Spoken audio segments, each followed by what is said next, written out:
tan importantes son las relaciones comerciales entre México y el Reino Unido? Este podcast está patrocinado por Ecolife, tu aliado experto en proyectos y soluciones con energía solar. Construyamos juntos la rentabilidad de tu empresa.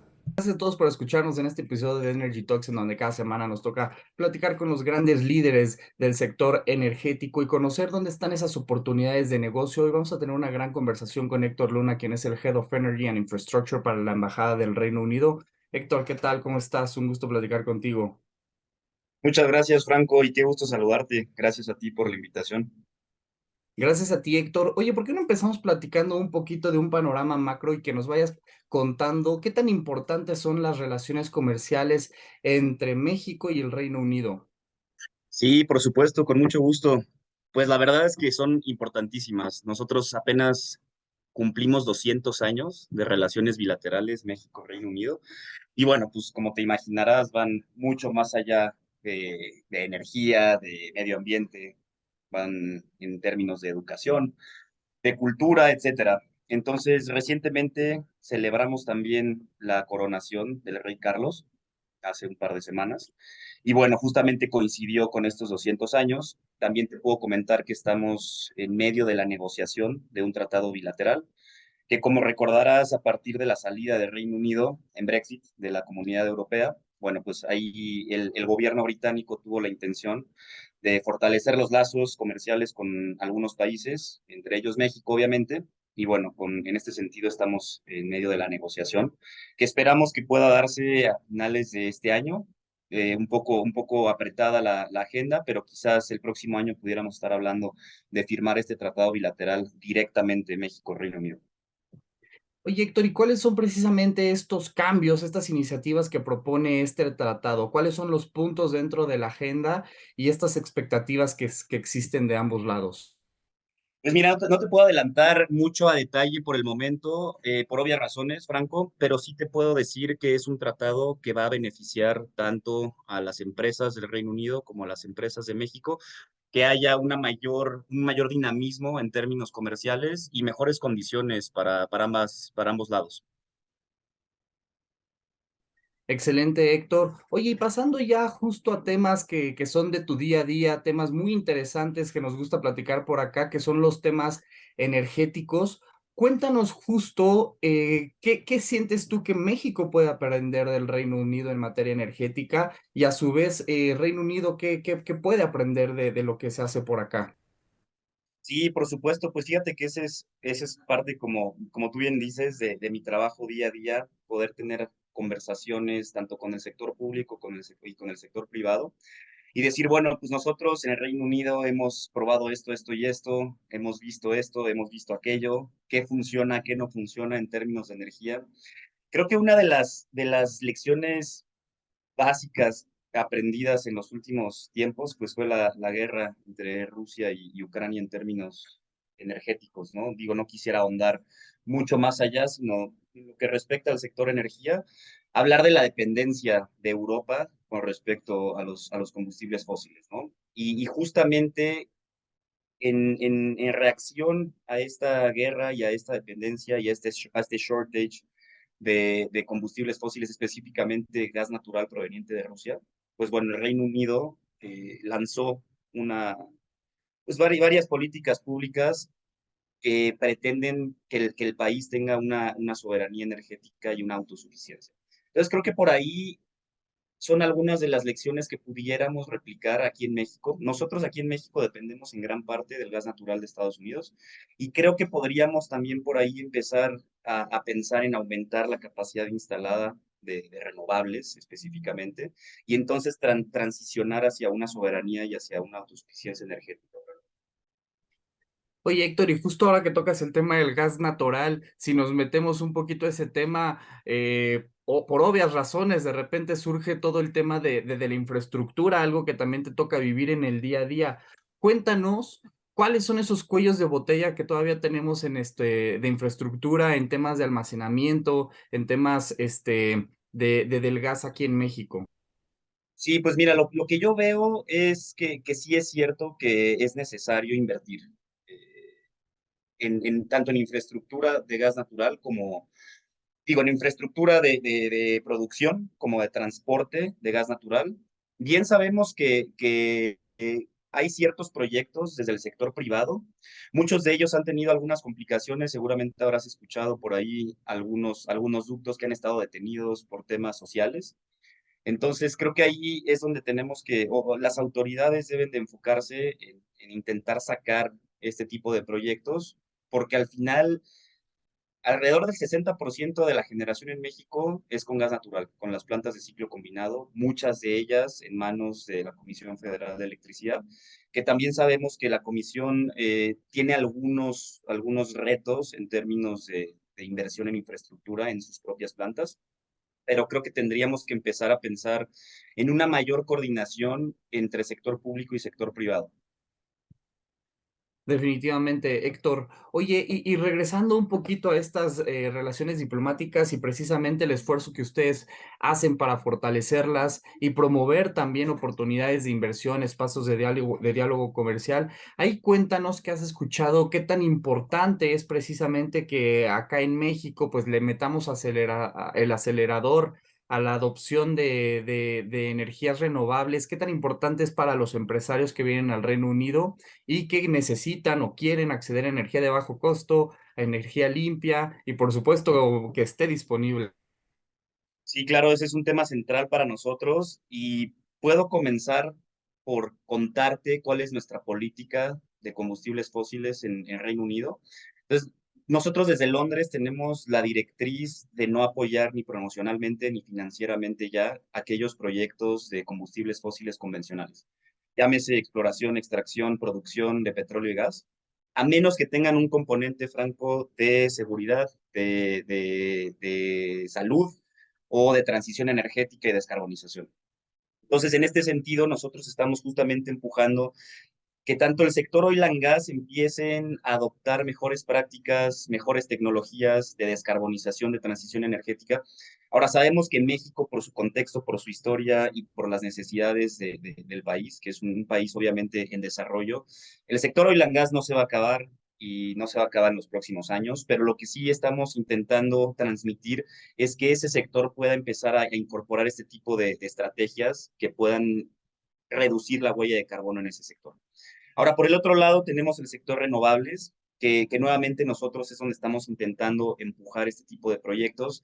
Sabemos que por las condiciones actuales es difícil pensar en algún proyecto grande de energía eólica, de energía solar. Han habido bastantes retos desde el sector público, retos que empresas británicas han enfrentado también en temas de licencias, de permisos, etcétera. Pero creo que también es importante mencionar que no solamente se trata de este tipo de proyectos de energías renovables, sino también de otro tipo de estrategias que puedan ayudar a las empresas a alcanzar la neutralidad en carbono. Entonces, hablando y en respuesta a tu último comentario, los inversionistas británicos y creo que de otras partes del mundo que están pensando en establecerse en México, México sigue siendo un destino muy interesante para la inversión extranjera, sobre todo ahorita que tenemos el efecto de nearshoring por muchos temas geopolíticos, muchas empresas están interesadas en instalarse en la región norte de México. Y lo que tú dices es cierto. Muchas de ellas están buscando ya por mandatos propios de sus propios headquarters tener operaciones neutrales para 2040, para 2050, sin importar dónde se encuentre esa planta. Entonces, en este sentido, creo que es muy importante que las condiciones en México estén dadas, que si una empresa dice, oye, me voy a establecer aquí en México, pero estos son mis requerimientos y yo necesito tal porcentaje de energías limpias y ese porcentaje tiene que ir subiendo, tenemos que tener esa capacidad instalada para poder proporcionar esa energía limpia y que México siga siendo un destino atractivo para la inversión extranjera. Y vemos ya también cómo algunas cadenas de suministro le exigen a sus proveedores y ya les ponen los deadlines para poder cumplir precisamente con una agenda de descarbonización, lo cual de no cumplirlo, pues muchas empresas podrían quedarse fuera o bien países como el nuestro que ahorita tenemos esta gran oportunidad, podríamos no capitalizar todo el potencial de efectos como en el nearshoring, lo cual es bien interesante precisamente abrir los diálogos en ese sentido, Héctor. Oye, y cuéntanos un poquito ya a nivel de tecnología. Se habla mucho de Energy as a Service, se habla mucho de Machine Learning, de inteligencia artificial, precisamente para para implementar en temas de eficiencia energética. ¿Qué han visto ustedes? ¿Qué tecnologías son las que te emocionan, Héctor, y que crees que tienen mucho potencial a nivel industrial aquí en México para poder ser eficientes en el consumo? Sí, por supuesto, y también esa es parte del día a día, Franco, nosotros entender cuál es la oferta en Reino Unido. La verdad es que el Reino Unido está invirtiendo muchísimo, muchísimo en Research and Development, entonces hay una cantidad de tecnologías últimamente que están empezando a surgir y obviamente parte de nuestro trabajo es apoyar a estas empresas, que muchas de ellas son startups, son pymes, y intentar ayudarlas a expandir sus operaciones, ¿no? Yo hablando del continente americano y de México específicamente, pero también con cierta acción en Centroamérica y Sudamérica, con mis colegas de ciertas embajadas. Entonces, como tú bien dices, Energy as a Service es una de las tecnologías que tiene un gran potencial. Mira, muchas de las empresas, de los gobiernos, inclusive universidades, nosotros hemos estado en contacto con algunas universidades que tienen bastantes planes ambiciosos para llegar a Net Zero en algún momento, 2040, 2050, y nos dicen, oye, ¿sabes qué? Que no tenemos la inversión inicial requerida para este tipo de tecnologías. Y ya hay muchas empresas que entonces están utilizando este Energy as a Service y bueno, prácticamente funciona de la siguiente manera. O sea, llega la empresa, en este caso tenemos algunas empresas británicas, que lo primero que hacen es una auditoría energética y dicen, bueno, estos son los espacios donde tú puedes eficientar tus procesos.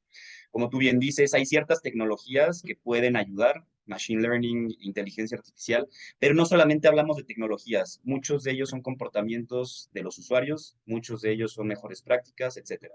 Entonces, después de esto se hace un estimado y las empresas son las que corren con los gastos iniciales del proyecto, muchas veces en conjunto con alguna financiera, etcétera. Y después de eso se hace un contrato a largo plazo en el cual, bueno, el end user va pagando un monthly fee. Entonces, esa es una de las cuestiones. Otra de las tecnologías que creemos que va a ser muy prometedora, y creo que en este caso no solamente hablo del Reino Unido, sino de muchos países, porque yo participo en un task force de hidrógeno verde con varias misiones diplomáticas y creo que todos coincidimos en que el hidrógeno es uno de los combustibles del futuro. Sabemos que por el momento no es comercialmente viable ni lo será en los próximos años, pero sí sabemos que tenemos que tenemos que empezar con ciertos proyectos piloto. Muchos de ellos en el sector privado. Yo he platicado con algunas mineras, por ejemplo, que tienen intenciones de transicionar a hidrógeno verde, al menos en sus máquinas de excavación. Ya tenemos también nosotros tecnología de máquinas que ya utilizan el hidrógeno verde. Entonces, por un lado, ellos quieren hacer la transición a gas natural y poco a poco empezar a hacer un blending con hidrógeno verde. Al principio se puede hacer un 5 o 10% de hidrógeno verde y así irlo subiendo.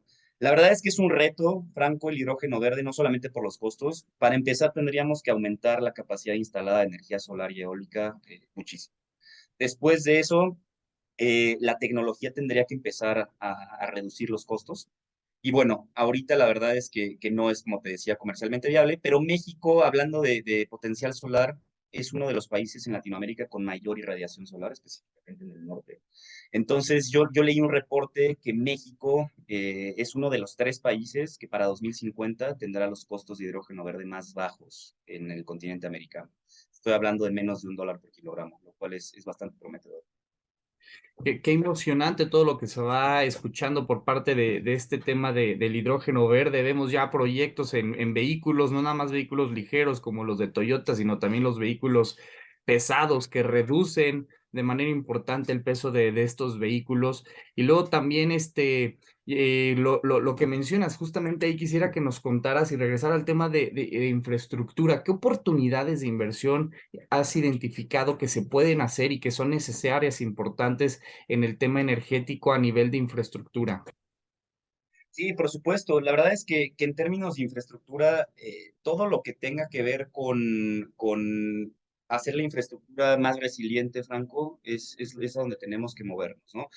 Por un lado, tenemos el Acuerdo de París con los 1.5 grados, que todos sabemos que muy probablemente no los alcancemos, pero de cualquier manera tenemos que coordinarnos con los diferentes sectores de la sociedad para intentar alcanzar esos 1.5, aunque sean 2, etcétera. Pero parte de esto en el sentido de que no podremos mitigar los efectos completos del cambio climático, pues justamente hacer que la infraestructura sea mucho más resiliente. Recientemente yo me enteré de la emisión de bonos verdes más grande en la historia de México por parte de una empresa privada mexicana. Entonces, aquí es donde empiezan a ver y uno empieza a darse cuenta de las oportunidades que existen en la infraestructura sostenible. Entonces, estos bonos verdes van a permitir a esta empresa mexicana a financiar infraestructura sostenible en los próximos años. Y obviamente es una de las empresas que tiene estos compromisos de ser carbono neutral para 2040 o 2050. Y bueno, por otro lado, nosotros también tenemos la capacidad de financiar proyectos a través de nuestra agencia de crédito a las exportaciones. Y hoy por hoy, también derivado de la política de Reino Unido, ya no podemos financiar proyectos de combustibles fósiles. Entonces, nosotros hoy en día estamos enfocados en financiar infraestructura sostenible que tenga que ver con la transición energética y la descarbonización. Y obviamente en este sentido, los términos del financiamiento son inmejorables, ¿no? Porque cuando hablas de un proyecto sostenible, para el Reino Unido es interesante y entonces las tasas de interés son mucho menores y los plazos son mucho mayores. Excelente, Héctor. Qué interesante ver cómo precisamente la banca se va adoptando y va impulsando precisamente el tema de la transición energética. Oye, y ahora pensando del otro lado, cuéntanos qué oportunidades de inversión, dónde puede México aportar ahora del otro lado, en el Reino Unido, en cuanto a inversión, en cuanto a conocimientos, talento, tal vez, ¿dónde ves tú que México puede sumar? Fíjate que es una pregunta interesante y muy probablemente alguno de mis colegas en la embajada estaría mejor posicionado para contestar esa pregunta, Franco, porque nosotros de lo que realmente nos encargamos es de las exportaciones de Reino Unido hacia México, pero tenemos un equipo especializado que se encarga de las inversiones de México hacia Reino Unido. Entonces, creo que en términos de energía y de medio ambiente, hay un ejemplo de una empresa mexicana que recientemente abrió una sucursal en Reino Unido, tengo una buena relación con ellos, y al final el core business de esta empresa es justamente arquitectura sostenible, ¿no? Entonces estás hablando ya de no solamente casas, sino de edificios completamente sostenibles que tienen eficiencia energética, eficiencia de agua, son inteligentes, tienen paneles solares, etcétera. O sea, no solamente hablamos de energía limpia, sino todo lo que conlleva que estos edificios sean cero emisiones. Entonces, creo que por ahí hay algunas oportunidades, pero como te comento, creo que quizás si tuviéramos la oportunidad de tener una sesión de seguimiento, con mucho gusto te podría poner en contacto con mis colegas que ven esa parte de la inversión de México hacia el Reino Unido. Seguro hay temas muy emocionantes que justo que son muy valiosos de compartir. Y precisamente, bueno, ahora tocando esa parte que mencionabas al inicio, la parte que a ustedes les toca monitorear y dar acompañamiento de las iniciativas de Reino Unido hacia acá. ¿Qué industrias sientes tú que tienen un potencial muy importante para los inversionistas del Reino Unido? ¿Cuáles sectores son los que les está llamando la atención en poder participar e invertir?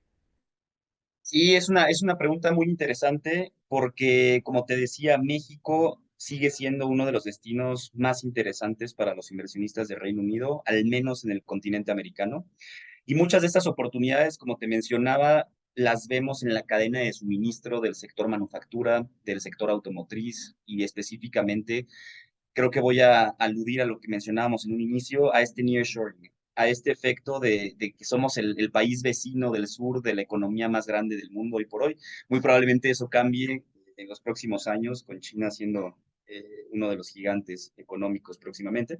Pero hoy por hoy Estados Unidos sigue siendo el mayor consumidor, uno de los mercados más grandes del mundo. Y bueno, nosotros estamos ahí al lado, en una posición inmejorable. Entonces, parte el interés de las empresas británicas es poder establecerse en esa franja del norte para no solamente tener la oportunidad de abastecer el mercado nacional, sino intentar abastecer el mercado estadounidense. Y como te decía, muchas veces no solamente son productos terminados, sino el interés de los inversionistas es formar parte de esa cadena de suministro que, como te decía, muchas veces es el sector manufacturero, el sector automotriz, etcétera. una cantidad de sectores.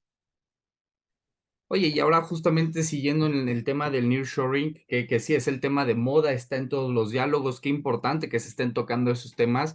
De repente también se menciona definitivamente el tema de la manufactura, lo cual es muy importante para México y lo hemos hecho muy bien actualmente y en décadas pasadas, pero luego también se empieza a poner sobre la mesa el tema de que sí, es muy bueno atraer inversión en manufactura, pero ¿cómo le hacemos en México también para atraer centros de investigación, centros de R&D, que en México también empiece a ser parte de la conversación mundial del desarrollo tecnológico y aprovechar la importante fuerza de tecnólogos y de ingenieros que tenemos, siendo uno de los 10 países que más gradúa ingenieros?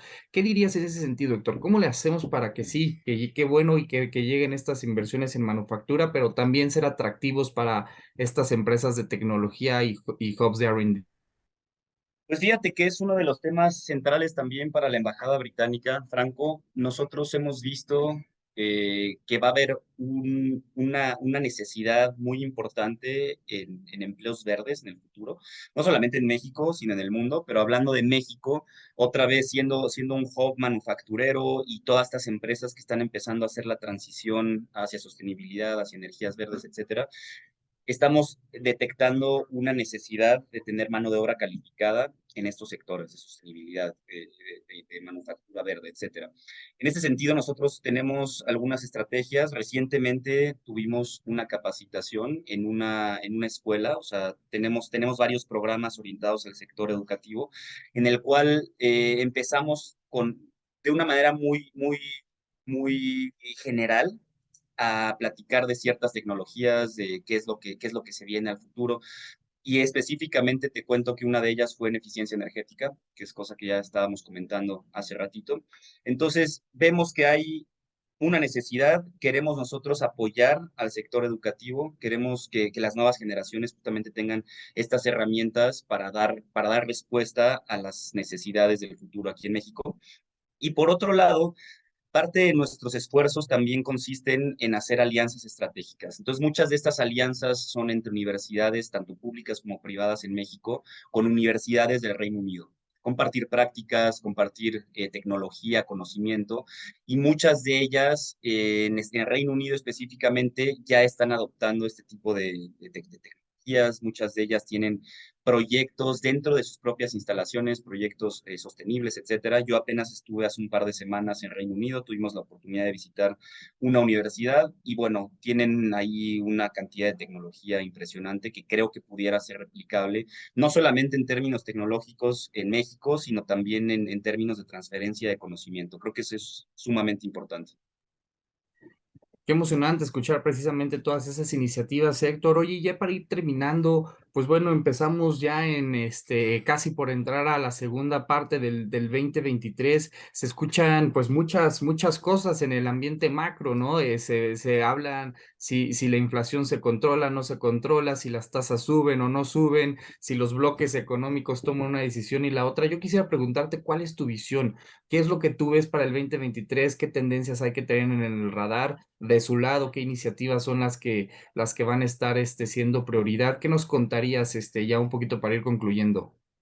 Sí, por supuesto. Pues mira, en el ámbito político electoral en México, nosotros somos muy respetuosos de los procesos, entonces nosotros seguiremos trabajando como lo hemos venido haciendo. Queremos ser socios y amigos de México y de la administración que venga a los tres niveles. Nosotros tenemos buena relación con el gobierno federal, con los gobiernos estatales, con los gobiernos municipales. Y de hecho, nosotros en Reino Unido también tendremos elecciones el próximo año, entonces va a ser un año muy interesante para ambos países. Pero al final, yo lo que creo es que al menos en términos de energía, sí tenemos que seguir colaborando, que seguir creando sinergias para intentar acelerar esta transición energética, Franco. Entendemos que muchos países como México están en vías de desarrollo, que es un poco más difícil, será un poco más tardado adoptar este tipo de tecnologías, pero lo que nosotros queremos es que podamos tener esa relación con las autoridades, con el sector privado y decir, bueno, esto es lo que nosotros estamos haciendo en Reino Unido, mucho de ello quizás pueda ser replicable. Muchas de las tecnologías ni siquiera son conocidas todavía en México, entonces parte de nuestro trabajo es decirle, bueno, esto es lo que se está haciendo en Reino Unido, esto es lo que ya hicimos y no funcionó, esto es lo que pudiera funcionar, etcétera. Entonces, por un lado, intentar aumentar la ambición tanto del sector público como privado para reducir nuestra huella de carbono y por otro lado, pues hacerlos conscientes de lo que nosotros tenemos, de nuestras mejores prácticas y del conocimiento del cual pudieran beneficiarse. Qué importante precisamente que existe ese acompañamiento en donde algunas cosas en el Reino Unido ya dieron unos pasos más adelantado y que precisamente todo eso se puede replicar y tomar lo mejor. Y como tú dices, lo que no haya servido tanto, pues bueno, a lo mejor ya saber que no hay que irnos necesariamente por ahí, Héctor. Oye, pues te quisiera agradecer mucho por la conversación. Sin duda nos das toda una masterclass de todo lo que está sucediendo en el sector energético, las tecnologías, todas las tendencias y en lo personal, pues me dejas con muchos aprendizajes, así que te agradezco mucho por la conversación. No, hombre, al contrario, ha sido un gusto. Franco, muchas gracias nuevamente por la invitación y espero seguir en contacto contigo.